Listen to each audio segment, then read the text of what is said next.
All right, folks. So what we're looking at is we look at the death of Kennedy, and Johnson is going to take the reins literally um, hour hours after Kennedy is shot and killed.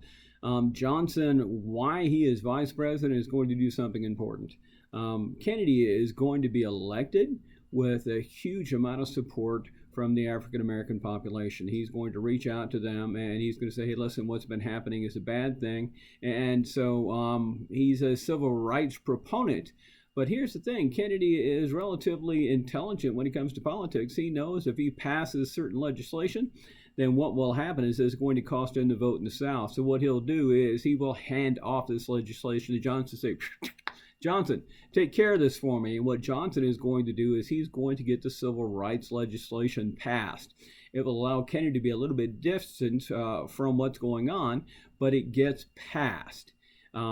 This civil rights legislation is huge with what happens, and it's a big part of what will continue to happen. Kennedy introduces a new frontier. He introduces the idea of this space program about a mission to the moon, about getting a man in space, and it's to fight what's happening as far as the USSR is going. It's to fight what's happening as far as Sputnik.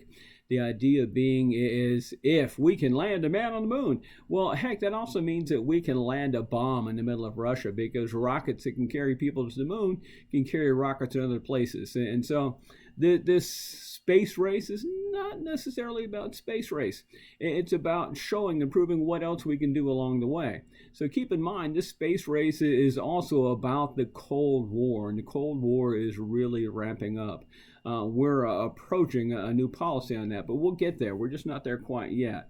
What I wanted to talk about is when Johnson comes into play, he's going to go ahead and add on to what he's been doing as far as civil rights are concerned. He will pick up from Kennedy and he'll go, okay, there's some certain things we have to work with. During this time period is when we're looking at the further birth of the civil rights movement. We talked about Dr. Martin Luther King Jr. We talked about Rosa Parks. Here's what's going to happen is we're going to see a shift in the policy. We're going to stay nonviolent, but we're going to see the birth of a new activist movement. And then that new activist movement is going to be the Student Nonviolent Coordinating Committee. What we're going to look at is students are going to get involved in the process. It's not just the churches. It's not just the old folks. It's not just the grown-ups, but it's going to get the students involved. And one of the first places we see them is going to be in Greensboro, North Carolina, and the Greensboro sit-in.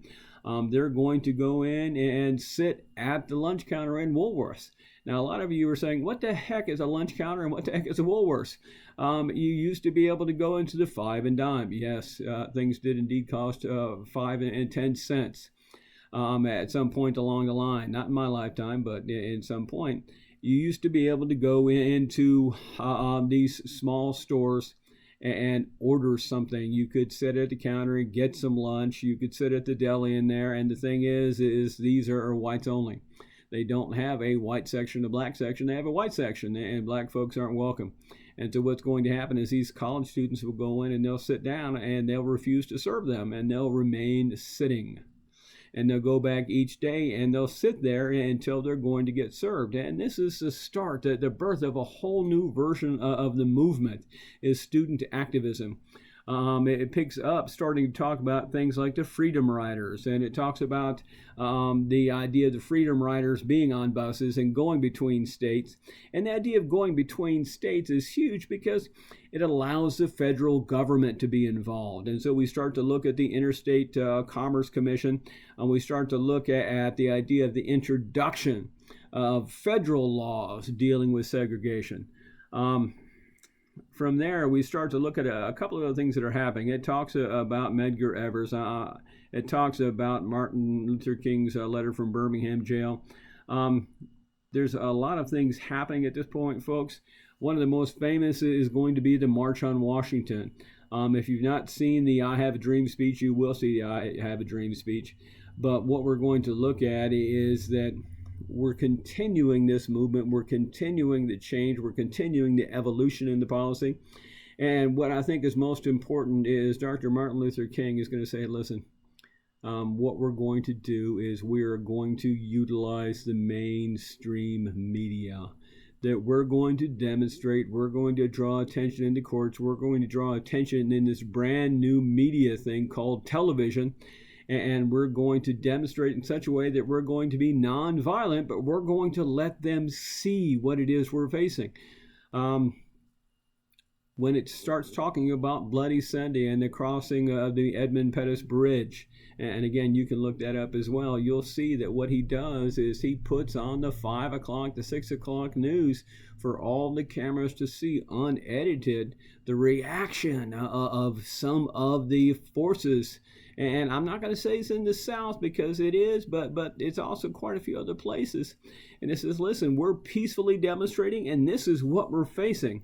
And so we start to look at what happened, and we start to look at the introduction of some of this stuff into the court system. And we start to look in this particular chapter at some really huge actions as far as the Supreme Court is concerned. You look at Gideon versus Wainwright, Escobedo versus Illinois, Miranda versus Arizona, and we start to look at some of the modern concepts that we believe of as rights.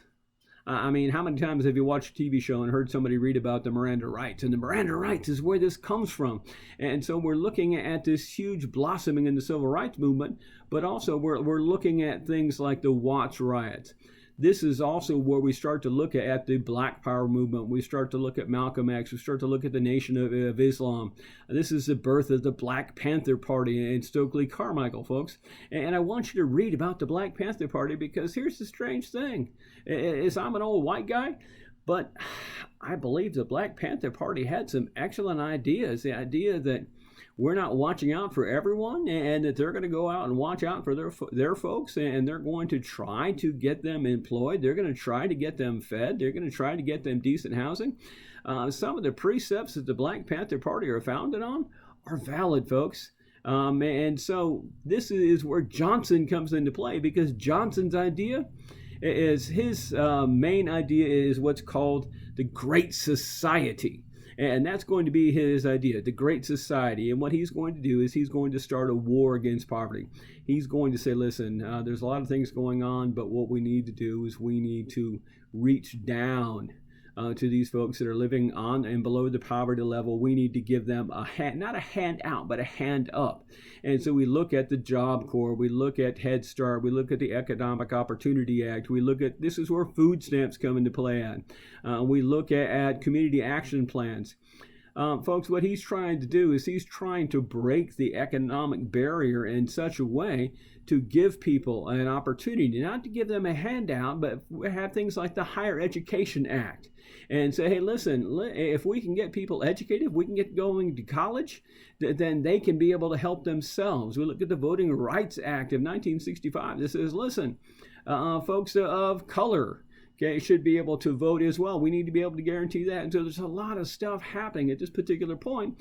And I want you to think about the Higher Ed Act, because that Higher Education Act, one of the main proponents, one of the main ideas of that is what we call the TRIO Act, but also the introduction of community colleges. And honestly, how many of you would actually be in college if it wasn't for a community college, if it wasn't for a low-cost college atmosphere like this where you can learn and get a same quality education? So this is a huge equalizer. So I want you to go ahead and make sure that you finish reading up on this, because there's a lot of things happening.